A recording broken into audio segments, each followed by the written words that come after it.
नंदुरबार जिल्ह्यातील वाकाचार रस्ता परिसर आज शेतकऱ्यांच्या घोषणांनी दणाणून गेला। एचटीबीटी कापूस बियाण्यांचे तंत्रज्ञान शेतकऱ्यांना उपलब्ध करून द्यावे या प्रमुख मागणीसाठी शेतकरी संघटना, शेतकरी महिला आघाडी आणि स्वतंत्र भारत पक्षाच्या वतीने तंत्रज्ञान स्वातंत्र्य सत्याग्रह आंदोलन करण्यात आले। नंदुरबार, धुळे, जळगावसह राज्यातील विविध भागातून मोठ्या संख्येने शेतकरी या आंदोलनात सहभागी झाले होते। शेतीला आधुनिक तंत्रज्ञानाची जोड देत तिला अधिक फायदेशीर आणि व्यवसायाभिमुख बनवण्याची गरज असल्याचे आंदोलनकर्त्यांनी यावेळी स्पष्ट केले। एचटीबीटी कापूस हे केवळ बियाणे नसून शेतकऱ्यांच्या आर्थिक उन्नतीचे आणि उत्पादन वाढीचे प्रभावी साधन असल्याचा दावा आंदोलनकर्त्यांनी केला। शेतकऱ्यांना आधुनिक बियाणे, जैवतंत्रज्ञान आणि नवीन कृषी तंत्रज्ञान वापरण्याचे स्वातंत्र्य मिळाले पाहिजे अशी ठाम भूमिका यावेळी मांडण्यात आली। स्वर्गीय शरद जोशी यांनी मांडलेल्या शेतकरी स्वातंत्र्याच्या विचारांना पुढे नेण्यासाठी हे आंदोलन आयोजित करण्यात आल्याचे नेत्यांनी सांगितले। कृषी क्षेत्रात तंत्रज्ञानावरील निर्बंध हटवून शेतकऱ्यांना जागतिक स्पर्धेत सक्षम करण्याची ही मागणी यावेळी करण्यात आली। या आंदोलनाला शेतकरी संघटनेचे राष्ट्रीय अध्यक्ष अनिल घनवट यांचे मार्गदर्शन लाभले। तसेच महिला आघाडीच्या प्रदेशाध्यक्ष सीमाताई नरोडे, नंदुरबार जिल्हाध्यक्ष नरेश चौधरी, उत्तर महाराष्ट्र अध्यक्ष शशिकांत भदाणे यांच्यासह विविध पदाधिकाऱ्यांनी उपस्थिती दर्शवली। आंदोलनादरम्यान शेतकऱ्यांनी जोरदार घोषणाबाजी करत सरकारने एचटीबीटी तंत्रज्ञानाबाबत सकारात्मक निर्णय घ्यावा अशी मागणी केली। शेतीमधील उत्पादन खर्च कमी करून उत्पन्न वाढवण्यासाठी आधुनिक तंत्रज्ञानाही यावेळी व्यक्त करण्यात आले। शेतकऱ्यांना तंत्रज्ञानापासून वंचित ठेवणे, कृषी क्षेत्रातील प्रगतीसाठी तंत्रज्ञान स्वातंत्र्य आवश्यक असल्याचा सूर आंदोलनात उमटला।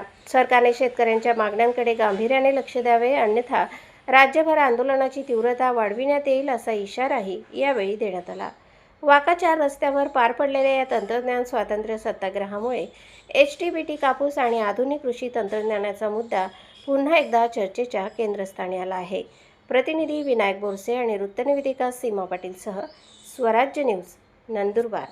अवगुणाचं नियंत्रण मी समजू शकतो की अवगुण आहे, अवगुण आहे याचं नियंत्रण समजू शकते माणूस, पण गुणाचं नियंत्रण ते माऊली बिचारी इतकी पागल झाली की हा माणूस काय बॅग झाला का की चांगल्या पोराचे नियंत्रण करून राहिला, असं हे सगळं हट चाललंय।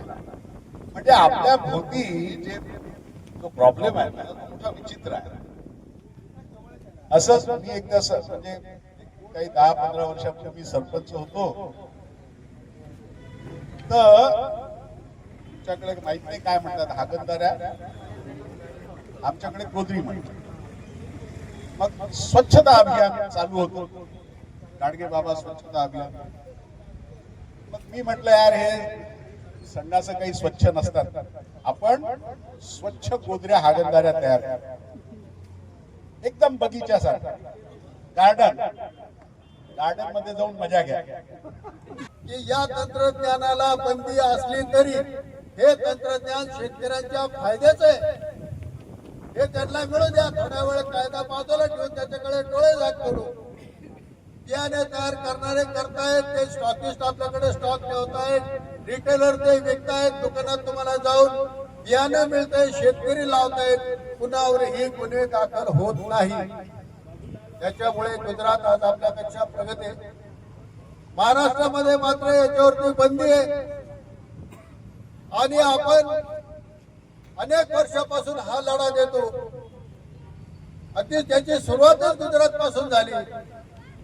मला वाटतं 2000 साली गुजरात मध्ये असं बियाणं आल्याची खबर मिळाल्यानंतर इथल्या सरकारने त्यावेळेला शेतातली कपाशी उपटून टाकण्यासाठी पोलीस पाठवले होते।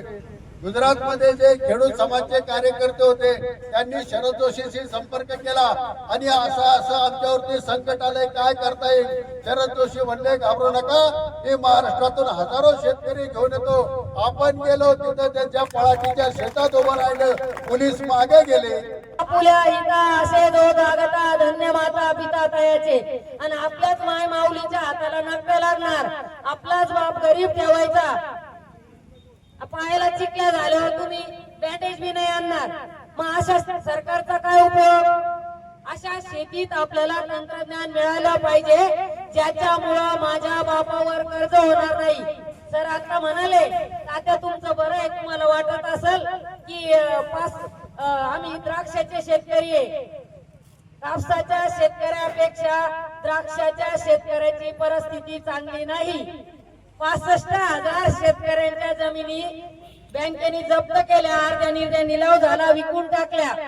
कांद्याच्या शेतकऱ्यांचं काय झालेलं आहे तुम्हाला माहिती आहे. 1 रुपया किलो कांदा क्विंटल, 1 रुपया क्विंटल कांदा विकावा लागतो. मग शेतकऱ्यावर कर्ज नाही होणार का हो?